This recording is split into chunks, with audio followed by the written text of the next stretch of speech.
16절로 20절 말씀입니다. 52쪽쯤을 찾으시기 바랍니다. 마태복음 28장 16절로 20절 말씀 교독하시고 끝절은 함께 보시겠습니다. 11 제자가 갈릴리에 가서 예수의 명하시던 산에 이르러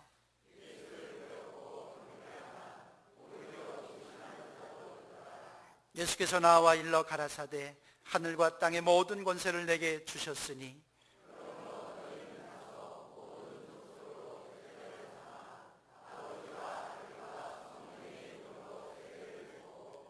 내가 너희에게 분부한 모든 것을 가르쳐 지키게 하라. 볼지어다 내가 세상 끝날까지 너희와 항상 함께 있으리라 하시니라. 아멘. 시간에는 할렐루야 찬양대에 찬양이 있겠습니다. 그리고 이어서 부활하신 주님의 명령이란 말씀의 제목으로 목사님께서 말씀 증거해 주시겠습니다.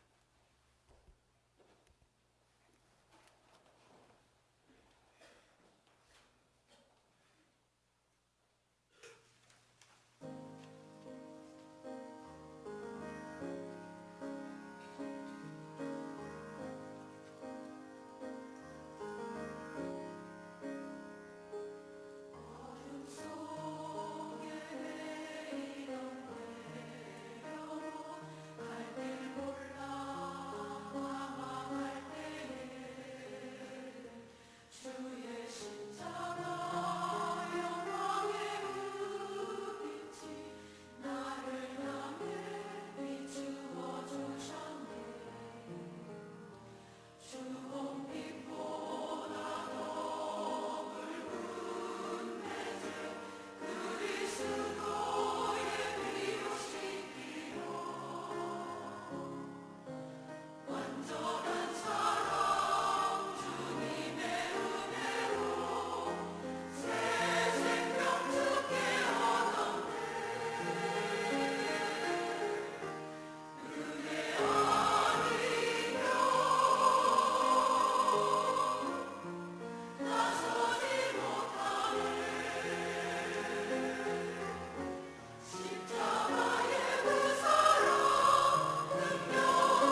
없습니다.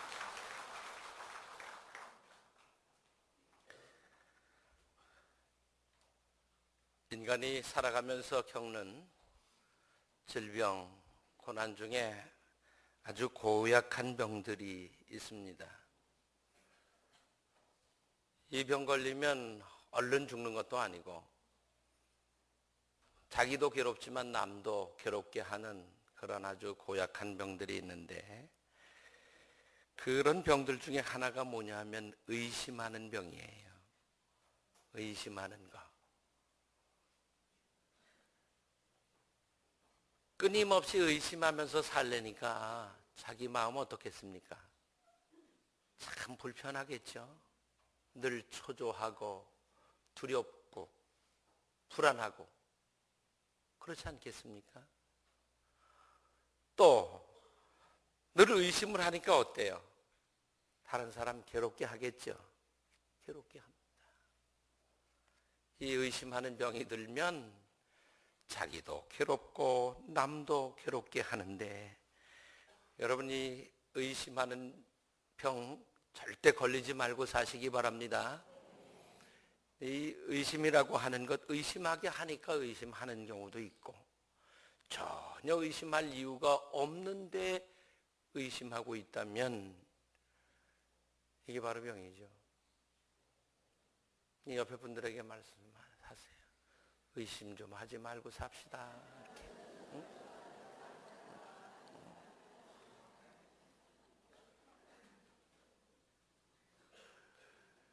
의심하지 말고 믿고 사실 수 있기를 바랍니다. 믿고 살아야지 마음 편하지. 맨날 그저 살펴봐야 되고 노려봐야 되고 뭘 찾아봐야 되고, 아이고 이게 무슨 사는 거예요. 믿고 사시기 바랍니다. 그래야지 늘 기쁨도 있고 그래야 감사도 있고 그렇지. 주님 부활하셨잖아요. 주님이 갈릴리에서 제자들을 만나자고 그러셨어요. 근데 갈릴리 산에서 만나자고 그러시거든요. 산에서 만나자고. 그런데 이 갈릴리 산이 뭘까 봤더니 예수님께서 산상보훈을 사람들에게 가르치시잖아요. 그 산이에요. 그 산. 팔복을 가르친 그 산에서 제자들을 다시 만나자는 거예요. 부활하신 주님이 거기 가셨어요. 그랬는데 주님을 만난 사람도 있고 주님을 만나지 못한 사람도 있거든요. 부활하신 다음에 제자들 만났고 또 500여 명 만났다고 그랬거든요. 근데 말만 들은 사람들도 있어요. 직접 만난 사람들이야 당연히 예수님께서 부활하신 것을 믿었지만, 그냥 말만 들은 사람들 중에는 믿은 사람도 있고 믿지 않는 사람들도 있었어요. 17절 말씀을 여러분 같이 읽으시겠습니다. 예수를 배웠고 경배하나 오히려 의심하는 자도 있더라. 아멘. 뭐 하는 사람도 있어요? 의심하는 사람도 있어요. 의심하는 사람들 왜 의심했습니까? 첫째는 하여튼 못 봤으니까. 못 봤으니까 의심한 거예요. 우리가 본 거는 의심하지 않아요. 내가 봤으니까. 근데 못 본 건 누구에게 말 듣고 이러면 의심이 생길 수 있어요. 예수님 당시에 이 사람들도 예수님이 직접 부활하신 그 모습을 만나지 못한 사람들이 의심하는 사람들이 있었습니다. 또 한 가지 의심하는 이유가 있었는데, 그 의심하는 두 번째 이유는 뭐냐 하면 속아서 그랬어요. 뭘 속았느냐? 예수님께서 무덤에 묻혀 계실 때에 예수님의 제자들이 밤에 와서 시신을 훔쳐갔다. 그러고서는 거짓말로 부활했다고 그런다.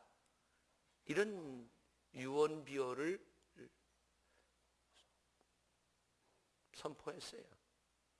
이 말을 들은 사람들은 아 그랬구나. 예수님의 제자들이 예수님 시신 훔쳐가고 그러고 살아났다고 저렇게 떠들어대는구나. 이 말 그대로 믿은 사람들이 있었어요. 근데 왜 이런 말이 나왔느냐 하면 예수님께서 부활하시고 나니까 제사장과 장로들에게 입장에서는 일어나지 말아야 될 일이 일어났거든요. 우려하고 걱정했던 일이 일어나고 말았거든요. 그래서는 어떻게 해요? 이거 큰일 났다. 로마 군병들에게 돈을 주고, 그리고 그들 만약에 문제 생기면 우리가 해결해 줄 테니까 걱정하지 말라. 그리고는 제자들이 훔쳐갔다고 그래 달라. 이렇게 소문 내달라고 얘기했어요. 15절 말씀도 같이 읽어봅니다. 군병들이 돈을 받고 가르친 대로 하였으니 이 말이 오늘날까지 유대인 가운데 두루 퍼지니라. 아멘. 거짓말을 들었더니 의심이 생긴 거예요. 우리가 살고 있는 이 시대도 마찬가지예요. 끊임없이 많은 거짓말들을 생산해내고, 그리고 거짓말들을 유포하고 해요. 지금도 자기들의 기득권을 지키려고 하는 사람들이 온갖 수단 동원해서 거짓말을 만들어내고 있어요. 어쩌면 우리 국민들은 끊임없이 속아왔는지도 몰라요. 그 거짓말들 앞에 속고 또 속고, 이번에는 아니겠지, 그리고 또 속고 또 속고 하면서 여기까지 왔을지도 몰라요. 도마처럼 자기가 확인하기 전에는 믿지 못하는 성향을 가진 사람들도 더러 있기는 해요. 주님께서 도마에게 찾아오셨잖아요. 오셔서 뭐라고 그러세요? 내가 내 옆구리 창자국에 네 손을 놓아봐라. 그리고 보고 믿는 사람보다는 보지 않고 믿는 사람이 더 복되다고 하셨습니다. 여러분, 우리는 아무도 주님이 부활하신 걸 보지 못했어요. 우리는 말씀으로 기록된 것을 보았고 선포된 말씀들을 들었어요. 여러분, 말씀을 통해서 믿으시기를 바랍니다. 말씀을 통해서 고백적으로 주님이 부활하셨음을 믿으시기 바랍니다. 의심하던 사람들에게 남은 것이 있다면 뭘까요? 뭐가 남았을까요? 아무것도 남지 않았겠죠. 여러분, 주님이 부활하셨음을 의심하지 말고 말씀이 가르쳐 주신 대로 믿게 되시기를 바랍니다. 하나님께서는 믿음을 가진 자에게 은혜를 베푸시고 축복하십니다. 여러분, 믿어 축복과 영광으로 나가실 수 있게 되기를 바랍니다. 부활하신 주님을 만난 우리들이 두 번째 해야 할 일이 뭘까요? 그것은 주님께 온전히 경배하는 일입니다. 17절의 말씀을 보면 예수를 배웠고 경배하나 그랬어요. 예수님께서 3년 동안 제자들과 동거동락하셨어요. 같이 주무셨고 같이 잡수셨고 같이 이동하셨고 그랬어요. 주님은 제자들과 함께 다니시는 동안에 놀라운 일들도 많이 행하셨어요. 그리고 제자들은 예수님의 기적을 생생하게 보았어요. 그렇지만 제자들은 예수님께 경배하지 않았습니다. 여기 경배한다고 되어져 있는 이 말씀은 뭐냐 하면 원어로는 프로세키네오 이런 말인데, 이 말은 하나님께 예배하다 그런 뜻이에요. 그러면 왜 제자들은 주님과 3년 동안 공생애를 살면서 그 놀라운 일들을 보았음에도 주님께 경배하지 않았을까요? 그들은 주님이 육신을 입고 있었고, 그리고 그 육신을 입고 있지만 놀라운 능력을 가진 선생님이었습니다. 그래서 그들은 주님께 경배하지 않았던 것입니다. 경배하지 않았던 그들이 예수님께서 부활하셔서 그 갈릴리 산에서 만났을 때 첫 번째 한 일이 뭐냐? 주님께 경배한 일이었습니다. 이제는 선생님이 아니라 메시아라는 말입니다. 이제 우리가 3년 동안 동행했던 그분, 놀라운 일들을 행하던 그분이 이제 우리들의 선생님이 아니라 그분은 하나님이라는 겁니다. 주님이 부활하시기 전까지 주님의 제자들은 그걸 깨닫지 못했어요. 그래서 주님 십자가에 매달리시니까, 그리고 별세하시니까 어떻게 합니까? 다 고향으로 다 돌아갑니다. 옛날 주님 만나기 전으로 돌아가 버렸습니다. 낙심한 채로 엠마오로 돌아갑니다. 그리고 두려움에 떨면서 문 걸어 잠그고 그 안에 갇혀 있습니다.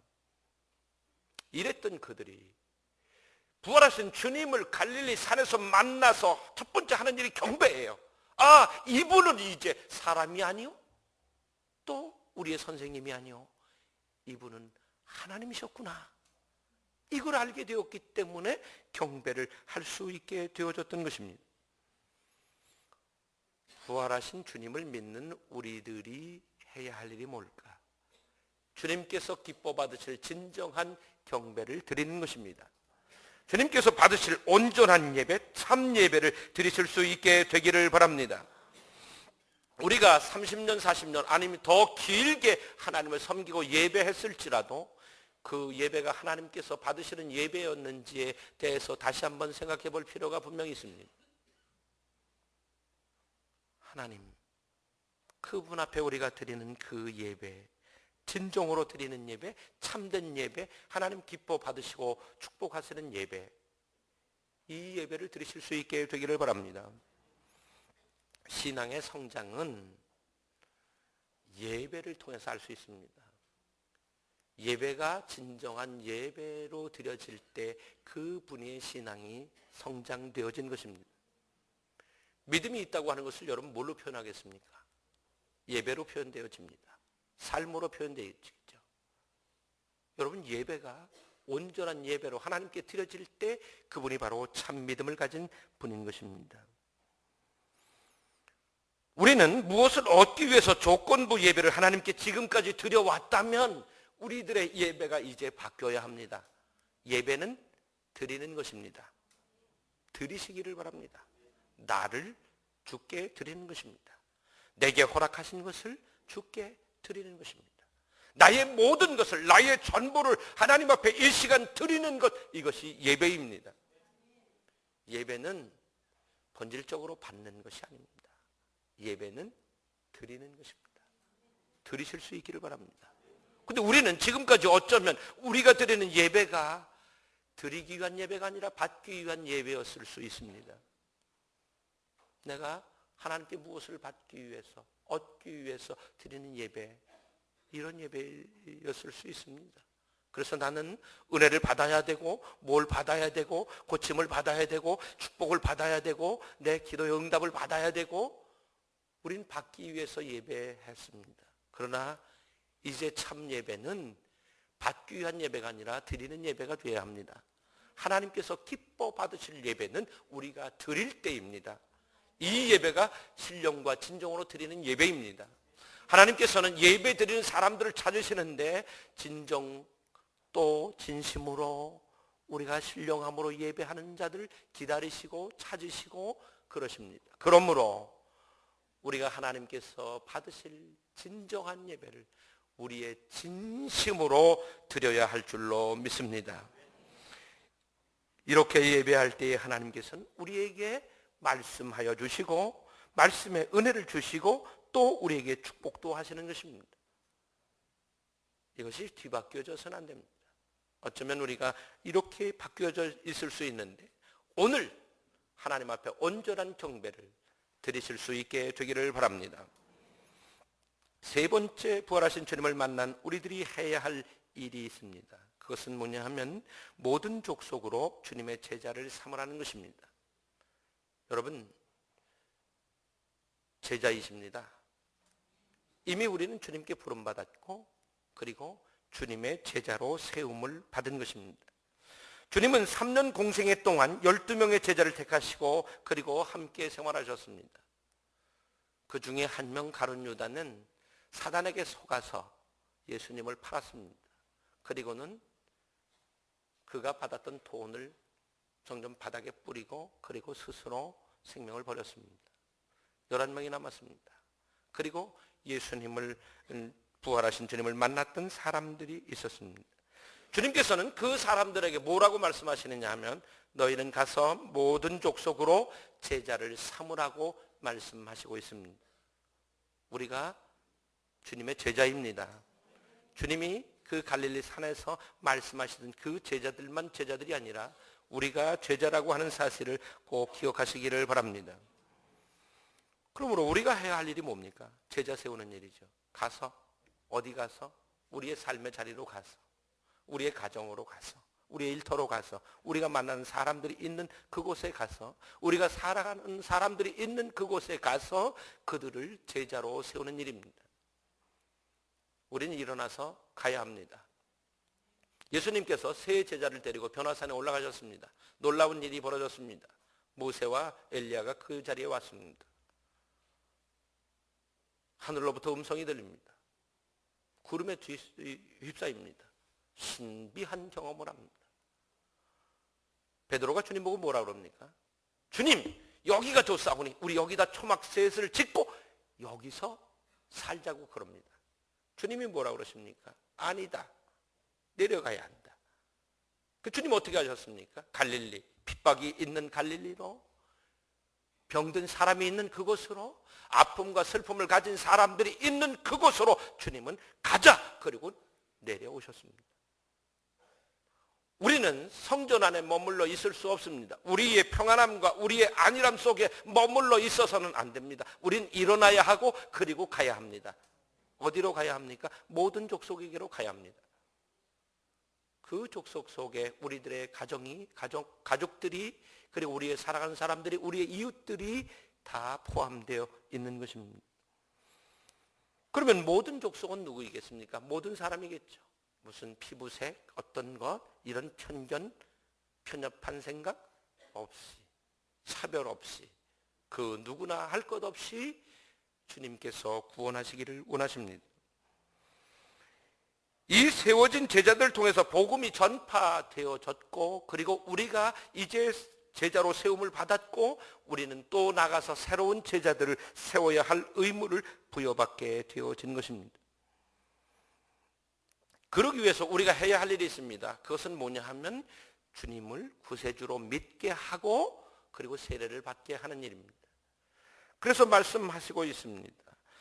아버지와 아들과 성령의 이름으로 세례를 주고 라고 말씀하시고 있습니다. 우리가 나가서 해야 할 일이 뭡니까? 믿게 하는 거예요. 예수님을 믿도록 하는 거예요. 믿게 하기 위해서는 우리가 말씀을 들려줘야 되겠죠. 하나님께서 행하신 일들을 가르쳐 줘야겠죠.